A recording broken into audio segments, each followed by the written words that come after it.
आज हम लोग क्लास 10th का नेक्स्ट लेक्चर लेके आ गए हैं जो कि प्रकाश चैप्टर से है। हम लोग इस लेक्चर में अभी तक हम लोग ने पिछले लेक्चरों की अगर बात करें तो पिछले लेक्चर्स में हम लोग ने क्या क्या बात कर ली है। हम लोग ने उत्तल दर्पण, अवतल दर्पण पे विभिन्न स्थितियों पे हमने क्या किया था, वस्तुओं को रखा था, विभिन्न जगहों पे वस्तु को रखे थे और विभिन्न विभिन्न प्रकार के हमको क्या मिले थे, विभिन्न विभिन्न प्रकार के प्रतिबिंब मिले थे। आज जो हम टॉपिक लेके आए, इस टॉपिक में हमको मेनली बात ये करना है कि वस्तु को जहां भी हम रखेंगे उसके अकॉर्डिंग उसका साइन क्या होगा। क्यों? क्योंकि जब न्यूमेरिकल्स हम लोग करेंगे तो न्यूमेरिकल पे हमको ये बहुत बड़ा रोल प्ले करेगा। चिन्ह प्लस होगा कि माइनस होगा। आप भी जानते हैं कि जो मैथमेटिकल कैलकुलेशन होते हैं उसमें अगर प्लस और माइनस की छोटी सी भी गलती होती है तो वो हमारे पूरे के पूरे जो सॉल्यूशन होते हैं, जो हमारे आंसर होते हैं, उसको चेंज कर देते हैं, उसको गलत कर देते हैं। तो आज हम लोग को वही करना है कि आज हमको ये सीखना है कि गोली दर्पण पे किस तरफ जो भी वस्तु रहेगा या जो भी प्रतिबिंब रहेगा उसका क्या चिन्ह होगा, प्लस होगा, माइनस होगा, क्या होगा, उस चीज की हम बात करेंगे। ठीक है, तो सबसे पहले हम करते क्या है, साइन कन्वेंशन की बात कर लेते हैं या इसको ही चिन्ह परिपाटी बोलते हैं। हम एक दर्पण बना लेते हैं। ये हमारा अवतल दर्पण है, अवतल बना रहे हैं, अभी अवतल ही बना ले रहे हैं, बस कुछ चीजें समझनी है। इसके बाद ये हमारा ध्रुव हो गया, ये हमारा मुख्य अक्ष हो गया, ये हमारा फोकस हो गया, ये हमारा वक्रता केंद्र हो गया। ठीक है, अब देखिए कुछ नियम, आप लोग कुछ नियम लिख लीजिए जो नियम का आपको बहुत यूज पड़ेगा।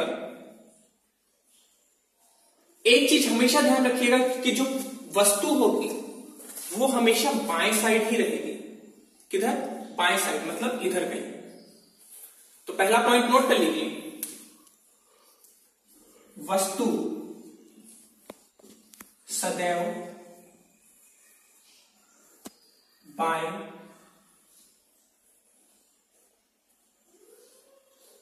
तरफ ही रहेगी। ऐसा इसलिए हम लोग शुरुआत में ही डिसाइड कर ले रहे हैं कि अगर हम वस्तु इधर रखेंगे तो हमारे चिन्ह जितने भी हमने माने हैं सब बदल जाएंगे। तो इसलिए इसमें कोई दिक्कत ना हो, इसीलिए हम पहले से मान ले रहे हैं कि वस्तु सदैव बाएं तरफ रहेंगे। अर्थात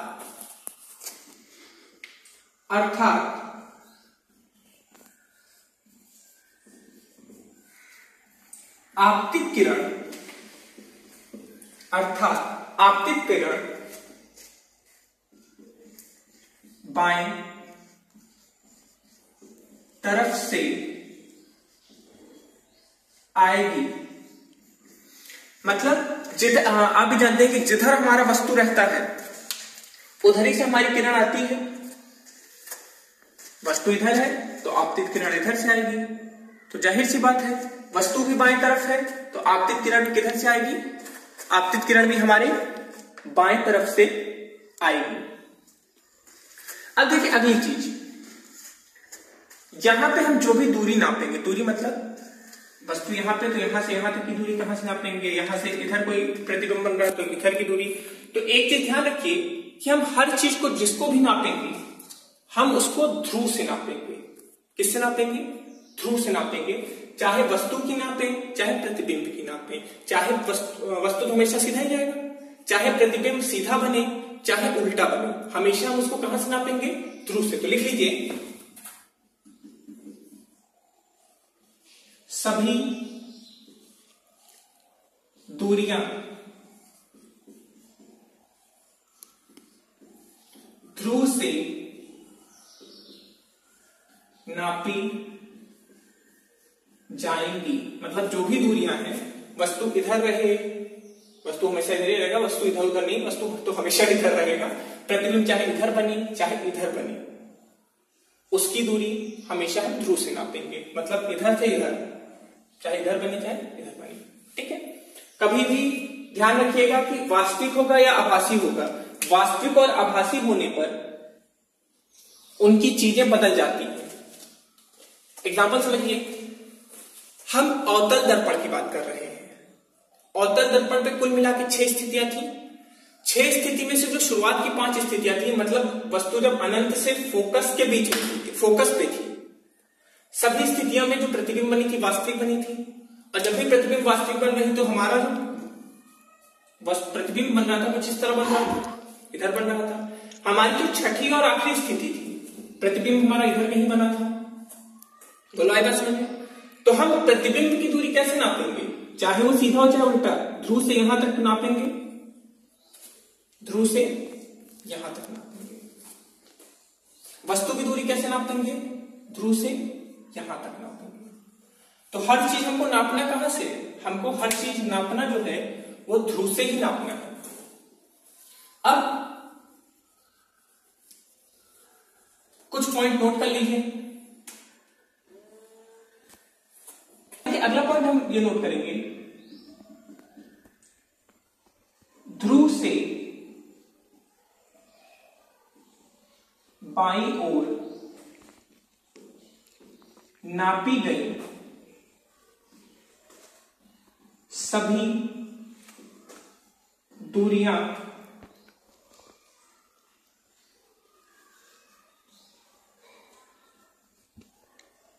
ऋणात्मक होंगी। मतलब ध्रुव से बाईं ओर जो भी हम दूरी नापेंगे वो सभी क्या होंगी, वो निगेटिव हो जाएंगे। हम उसको हमेशा निगेटिव या माइनस में लेंगे, ठीक है। और इसी के आगे बढ़ा लेते हैं,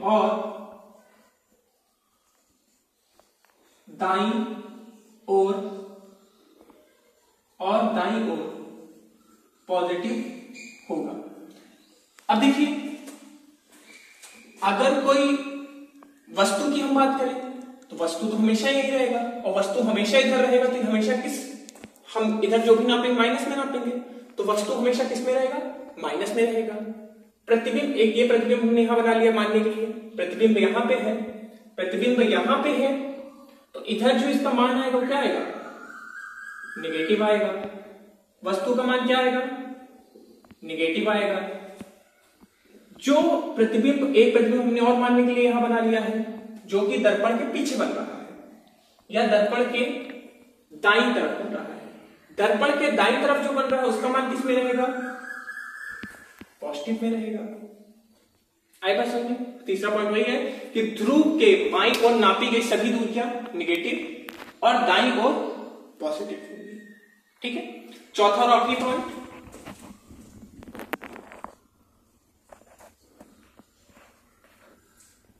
मुख्य अक्ष के ऊपर की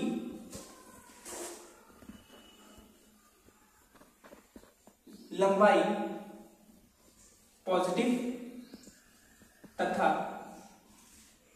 नीचे वाली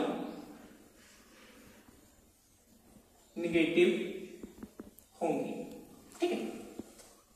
अब इसका अगला पॉइंट है, जैसे मान लीजिए हम अब इसकी लंबाई नापना चाह रहे हैं, कितना लंबा है। लंबाई हम कहां से नापेंगे, लंबाई हम मुख्य अक्ष से नापेंगे। जैसे हमने दूरी नापा, ध्रुव से नापा, लंबाई को हम कहां से नापेंगे, लंबाई को हम मुख्य अक्ष से नापेंगे। इसकी लंबाई ऊपर जो है उसको हम क्या बोलेंगे, मतलब जो भी उसका मान होगा उसको किसमें हम बोलेंगे, इसका जो भी मान होगा उसको हम पॉजिटिव में लेंगे, और अगर नीचे होगा तो निगेटिव में। तो इसका मान लंबाई का किसमें होगा, इसका मान लंबाई का होगा पॉजिटिव में, इसका मान लंबाई का किसमें होगा, निगेटिव में, क्योंकि नीचे है। इस प्रतिबिंब का मान लंबाई में किसमें होगा, पॉजिटिव में। बोलो आई बात समझ में? फिर से एक बार रिवाइज कर लेते हैं जल्दी से। दूरी जो नापेंगे हम ध्रुव से नापेंगे, लंबाई या ऊंचाई जो नापेंगे वो हम मुख्य अक्ष से नापेंगे। अगर ध्रुव के हम बाईं तरफ चले तो जो भी दूरी होगी वो किसमें हो जाएगी, माइनस में हो जाएगी। ध्रुव के दाएं तरफ जाएं तो जो भी दूरी होगी वो किसमें हो जाएगी, ध्रुव के दाएं तरफ जाएं तो जो भी दूरी हो जाएगी वो पॉजिटिव में हो जाएगी। मुख्य अक्ष के ऊपर अगर हम लंबाई नापें तो मुख्य अक्ष के ऊपर जो भी लंबाई होगी वो किसमें हो जाएगी, पॉजिटिव में हो जाएगी। मुख्य अक्ष के जो नीचे लंबाई होगी वो किसमें हो जाएगी, निगेटिव में हो जाएगी। बोलिए आई बात समझ में? बहुत सिंपल सी चीज है, इसमें कुछ करना नहीं है। ठीक है, अब देखिए यहां पे न्यूमेरिकल में हमको जो जो मान मिलेंगे हम उनकी अब बात कर लेते हैं।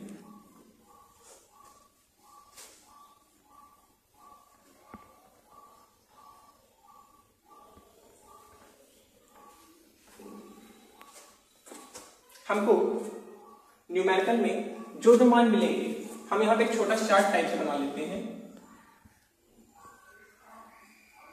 अवतल दर्पण, अवतल दर्पण, उत्तल दर्पण। अब देखिए हमको यहां पे कौन कौन सी चीजें मिल सकती हैं वो बना लेते हैं। ठीक है, तो देखिए सबसे पहली चीज जो हमको मिलेगी वो मिलेगी फोकस दूरी। दूसरी चीज मिलेगी वक्रता त्रिज्या। तीसरी चीज यहां मिलेगी हमें वास्तविक प्रतिबिंब। अगली चीज है आभासी प्रतिबिंब, वास्तविक प्रतिबिंब, आभासी प्रतिबिंब। अगला है वास्तविक प्रतिबिंब की ऊंचाई। अगला है आभासी प्रतिबिंब की ऊंचाई। ठीक है, तो 1 2 3 4 5 और 6। तो कुल मिला के हमको यहां पे 6 तरह की चीजों की बात करनी है। ओहो, एक चीज और छूट गया है, क्योंकि एक चीज और है, हम मेन चीज भूल ही गए।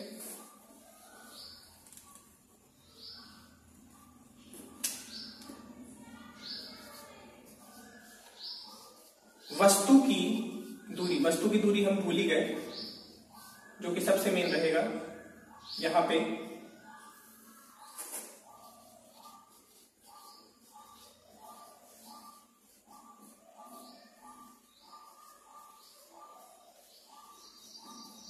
ठीक है, 1 2 3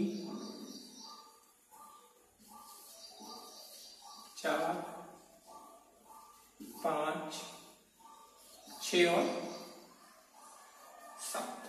ठीक है, तो अब सबसे पहले हम हर चीज का कुछ इसमें करना नहीं है, हम केवल चिन्ह लगाते जाएंगे कि वो पॉजिटिव में होगा कि निगेटिव में होगा। ठीक है, वस्तु इधर है, अवतल हो चाहे उत्तल हो, उत्तल रहेगा भैया ऐसे रहेगा, उत्तल में भी तो वस्तु इधर ही रखेंगे, और ये अवतल बना है, अवतल में भी इधर ही रखेंगे। तो वस्तु हमेशा बाएं तरफ रहेगी, और बाएं तरफ रहेगी तो बाएं तरफ की दूरी अगर ध्रुव से नापेंगे तो हम उसको बताए हैं किस में रहेगा, निगेटिव में रहेगा। तो उत्तल हो चाहे अवतल, दो के दोनों का जो वस्तु की दूरी होगी वो किस में आएगी, हमेशा निगेटिव में आएगी। मतलब जैसे अगर कहा गया कि वस्तु दर्पण से 20 सेंटीमीटर की दूरी पर रखा है, तो आप उसमें न्यूमेरिकल लिखने के बाद उसके आगे निगेटिव लगा देंगे, या न्यूमेरिकल में जब वैल्यू पुट करेंगे तो उसमें आप निगेटिव लगा दीजिएगा। फोकस दूरी की बात करें तो पहले अवतल दर्पण की बात करते हैं। ये हमारा अवतल दर्पण है, फोकस इसका ये रहा। अब बताइए इसको इधर नापना है, ये बाईं तरफ है, तो पॉजिटिव की निगेटिव, बाईं तरफ जो भी रहेगा वो हमारा रहेगा निगेटिव में। इसकी बात करें तो इसका जो फोकस रहेगा वो इधर कहीं रहेगा, और दाईं तरफ जो भी रहेगा वो किसमें रहेगा, पॉजिटिव में हो जाएगा। ध्यान दीजिएगा यहां से, देखिए यहां पर थोड़ा अंतर आ गया है। यहां पे इसकी जो अवतल दर्पण की फोकस दूरी है वो क्या हो गई है, निगेटिव हो गई है, और उत्तल दर्पण की क्या हो गई है, पॉजिटिव हो गई है। ठीक है, अगला है वक्रता त्रिज्या। ध्यान दीजिए, फोकस को दुगना कर देते हैं तो हमारा क्या जाता है, फोकस को हम अगर दुगना कर दें तो फोकस को दुगना ही करने पे हमारा वक्रता त्रिज्या आ जाता है। फोकस को दुगना कर दिए तो फोकस अगर निगेटिव है तो वक्रता त्रिज्या भी निगेटिव होगा, फोकस अगर पॉजिटिव है तो वक्रता त्रिज्या भी क्या होगा, पॉजिटिव होगा।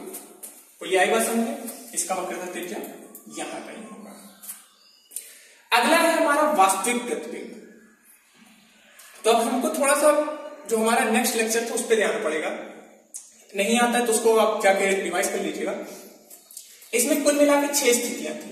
6 में से 5 स्थितियां ऐसी थी जिसमें वास्तविक प्रतिबिंब बन रहा था। वास्तविक प्रतिबिंब बन रहा था तो किधर बन रहा था? हमारा जो वास्तविक प्रतिबिंब बन रहा था, वास्तविक प्रतिबिंब इधर कहीं बन रहा था, इतने से इतने एरिया में कहीं भी बन रहा था। तो वास्तविक प्रतिबिंब इधर बन रहा तो जाहिर सी बात है ये बाएं तरफ है, और बाएं तरफ जो भी होगा वो क्या होगा? निगेटिव होगा। बोलो आई बात समझ में? उत्तल की बात करें तो उत्तल में कुल मिलाकर 2 ही स्थितियां थी, और 2 के दोनों स्थिति में जो प्रतिबिंब बन रहा था वो आभासी बन रहा था, मतलब वास्तविक प्रतिबिंब तो था ही नहीं। तो यहाँ पे डैश लगा देंगे, क्यों? क्योंकि वहां पे वास्तविक प्रतिबिंब बन ही नहीं रहा था, और बन ही नहीं रहा था तो चिन्ह लगाने का क्या मतलब? जो चीज है ही नहीं उस पर चिन्ह हम नहीं दे सकते हैं, तो वहां पे वो चीज है ही नहीं, इसलिए हमने उसको चिन्ह नहीं दिया, उसको हटा दिया। ठीक है, अगला हमारा क्या है? अवतल दर्पण पर आभासी प्रतिबिंब। तो अवतल दर्पण की जो हमारी आखिरी स्थिति थी, क्या होगा आपको? जो हमारी अवतल दर्पण की आखिरी स्थिति थी, आखिरी स्थिति में आप देख रहे थे कि आखिरी स्थिति जो बन रही थी वो आभासी बन रही थी, और आभासी बन रही थी तो आभासी जो भी बनेगी वो किधर बनेगी? इधर कहीं बनेगी, और इधर बनेगी तो चिन्ह कौन सा हो जाएगा? दाईं तरफ पॉजिटिव। इसमें जितने प्रतिबिंब बन रहे थे उत्तल में, सबके सभी हमारे कैसे बन रहे थे? आभासी। 2 थे, 2 के दोनों आभासी बन रहे थे, एक इधर कहीं बन रहा था, 2 के दोनों आभासी थे, तो उसको उधर नापेंगे तो वो भी क्या हो जाएगा? हमारा पॉजिटिव हो जाएगा। बोलिए आई बात समझ में?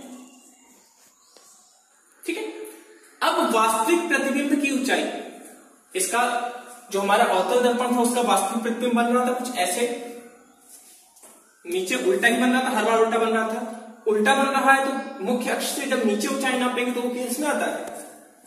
निगेटिव में आता है, तो उसको हमने क्या कर दिया? निगेटिव लगा दिया। उत्तल दर्पण पर वास्तविक प्रतिबिंब की ऊंचाई, तो ये उत्तल दर्पण है, उत्तल दर्पण पे वास्तविक प्रतिबिंब बन ही नहीं रहा था, तो ऊंचाई की तो कोई बात ही नहीं, इसको हम क्या कर देंगे? डैश लगा देंगे। आभासी प्रतिबिंब की ऊंचाई, हमारे अवतल दर्पण पर आभासी प्रतिबिंब बन रही थी, कैसे बन रही थी? मुख्य अक्ष के ऊपर बन रही थी। मुख्य अक्ष के ऊपर बन रही थी तो वो कैसे हो जाएगी? पॉजिटिव हो जाएगी। ठीक है, और उत्तल की बात करेंगे तो उत्तल दर्पण पे भी हमारी जो आभासी प्रतिबिंब बन रही थी वो कैसे बन रही थी? कुछ ऐसे बन रही थी, और वो मुख्य अक्ष के ऊपर थी, तो वो हमारी कैसे हो जाएगी? वो भी हमारी पॉजिटिव हो जाएगी। ध्यान दीजिए, इसको हम लोग रट नहीं सकते हैं, इसको हमको बस समझना है कि जो चीज ध्रुव से